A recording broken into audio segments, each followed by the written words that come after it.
នេះខ្ញុំសូមអរគុណដល់គណៈកម្មការគណៈកម្មការលោកគ្រូអ្នកគ្រូបងយ៉ាងលោកសិស្សនិស្សិតទាំងអស់ដែលមានវត្តមាននៅទីនេះជាទីគោរពពីខ្ញុំនេះឈ្មោះមួយស្រីពេជ្រគឺជាសិស្សនៅថ្នាក់ទី11កនៅសាលារៀនទី1ដែលវិទ្យាល័យហើយថ្ងៃនេះបងហើយខ្ញុំពិតជាមានសេចក្តីសោកមកពីនេះដែលតែមានវត្តមាននៅទីនេះក្នុងការមកចូលរួមប្រកួតកម្មវិធីអនឡាញសិល្បៈរបស់ក្រៅសិល្បៈមួយក្បាលដែលមានដូចជ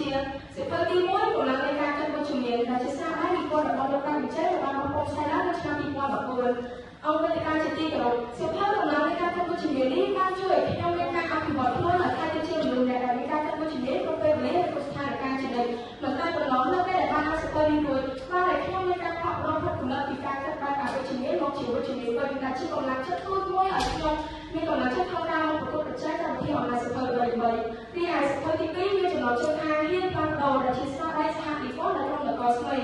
សិល្បៈនេះជាប្រភេទអត្តបាលបែបលើកទឹកចិត្តនិងអភិវឌ្ឍខ្លួនដែលជួយជំរុញទៅដល់ប្រយោជន៍များនោះដែលពួកខ្ញុំផ្ទាល់ឲ្យមានភាពក្លាហាននិងមានความរស់ជំនាញនេះគ្រាន់តែលើកគេថាហ៊ានផ្លាស់ប្ដូរលោកអ្នកមិនអាចថាវាពិបាកណាស់ក្នុងការផ្លាស់ប្ដូរអ្វីមួយប៉ុន្តែជាក់ស្ដែងទៅប្រសិនបើយើងស្ថិតនៅក្នុងស្ថានភាពណាមួយដែលមិនទទួលបាននូវផលល្អអ្វីមួយពិតប្រាកដតែសោះយើងក៏គួរណាហ៊ានទៅផ្លាស់ប្ដូរដែរទីឯសិភៅទី1មានចំណងជើងថាវិញ្ញាសាជីវិតដែលជាស្នាដៃនិពន្ធរបស់លោកស្រីសៃថាថានិងកូនឆាប់មាន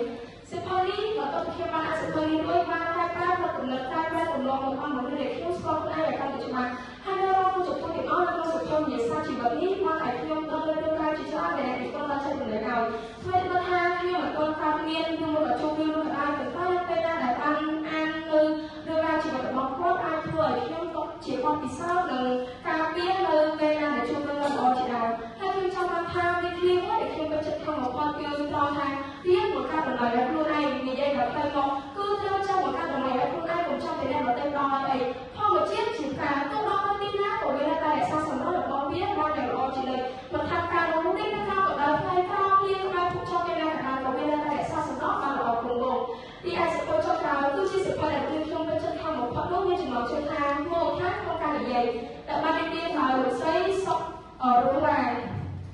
សិភៅអង្គការជាទីគោរពនៅក្នុងសម័យនៃការប្រសិទ្ធភាពគ្នានេះអ្នកដែលចេះនិយាយមានភាពក្លាហានក្នុងការនិយាយគឺពិតជាមានឱកាសច្រើនជាងអ្នកដែលមិនចេះនិយាយអ្នកដែលមិនចេះនិយាយគាត់មិនសូវទទួលបានឱកាសច្រើនដោយដែលអ្នកចេះនិយាយតែនិយាយបានល្អទេតែការនិយាយនោះវាអត្ថន័យទៅម្ដេចទៅជាការប៉ុណ្ណាការនិយាយគឺសំដៅទៅលើវិធីនៃការប្រសិទ្ធភាពគ្នារវាងមនុស្សម្នាក់ទៅនឹងមនុស្សម្នាក់ទៀតដែលបានបង្ហាញលើគំនិតអារម្មណ៍ឬមួយក៏ដំណើរការផ្សេងៗតាមរយៈការប្រើប្រាស់ពាក្យសម្ដីការប្រើប្រាស់ភាសាផ្នែកទឹកមុខក៏អភិយាផ្សេងៗដើម្បីឲ្យអ្នកស្ដាប់នោះចូលយល់និងយល់ដឹង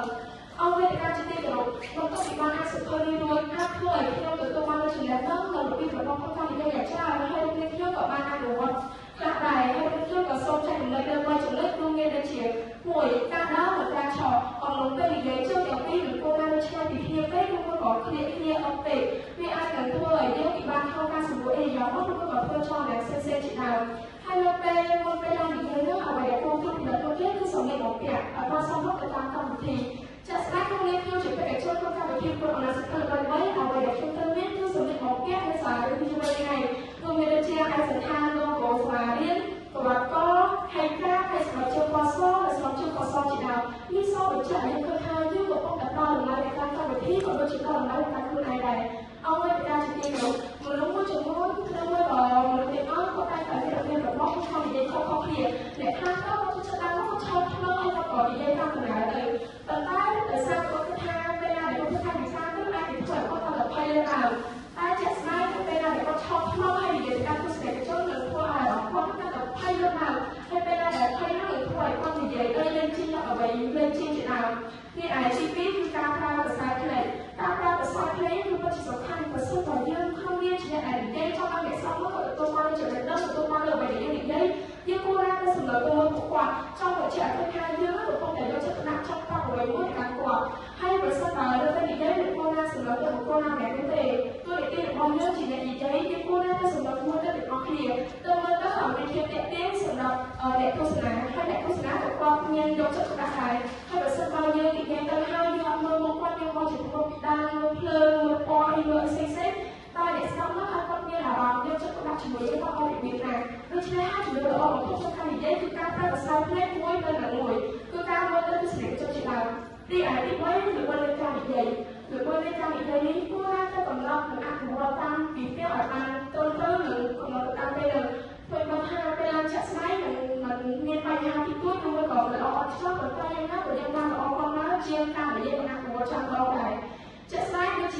ទីមួយដែលខ្ញុំបានឡើងនិយាយលើឆាកពេលនោះខ្ញុំបានថាការនិយាយរបស់ខ្ញុំនោះលើនេះទេដូច្នេះហើយខ្ញុំជឿរកវិធីការនិយាយលើនោះដើម្បីកុំឲ្យលើនេះទេហើយដើម្បីនិយាយលើនោះធ្វើឲ្យខ្ញុំនោះកាន់តែមានអារម្មណ៍ថាភ័យលើដល់ហើយពេលភ័យនោះធ្វើឲ្យតែឲ្យក៏ពេលខាងខ្ញុំឆោតយ៉ាងលើឆាកនោះនេះដែរហើយពេលនិយាយចប់ណាស់តែកម្មករគាត់លើថាសួរអីតែសារតែរឿងពេលនោះចេះទៅឯងតែ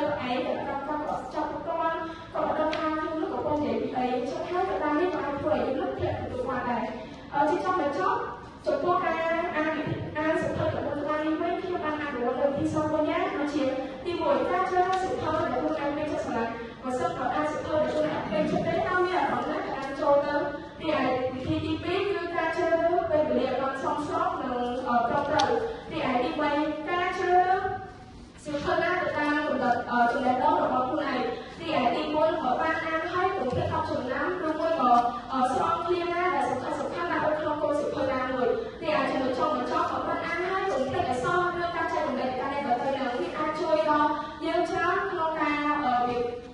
ជួយឲ្យយើងបង្កើនចំណេះដឹងហើយក៏អាចចែករំលែកទៅកាន់ទស្សនិកជនឬមួយក៏អ្នកដទៃបានដែរជាចុងបញ្ចប់ខ្ញុំសូមថ្លែងអំណរគុណដល់ជាច្រើនដែលសាលារៀននេះជួយដល់វិទ្យាមួយដែលបានដាក់កម្មវិធីនេះឡើងក្នុងគោលបំណងជួយឲ្យសិស្សានុសិស្សនោះគាត់មានការអានឲ្យកាន់តែច្រើនហើយដល់ពេលដែលគាត់បង្កើតកម្មវិធីនេះឡើងសិស្សានុសិស្សទាំងអស់គ្នាគាត់តែងតែមានអារម្មណ៍ថាចង់អានកាន់តែខ្លាំងដើម្បីឡើងមកប្រកួតហើយបើមិនចឹងទេពេលដែលគាត់បានមើលឃើញអ្នកដែលប្រកួតនោះគាត់មានកូនចិត្តមួយចង់អានសិភៅដែរទីចង់បញ្ចប់នេះខ្ញុំសូមថ្លែងអំណរគុណដល់ជាច្រើនដែលបានធ្វើឲ្យគណៈកម្មការលោកគ្រូអ្នកគ្រូក៏ទាំងសិស្សានុសិស្សទាំងអស់ដែលបានចំណាយពេលស្ដាប់ខ្ញុំសូមអរគុណនិងសូមជម្រាបលា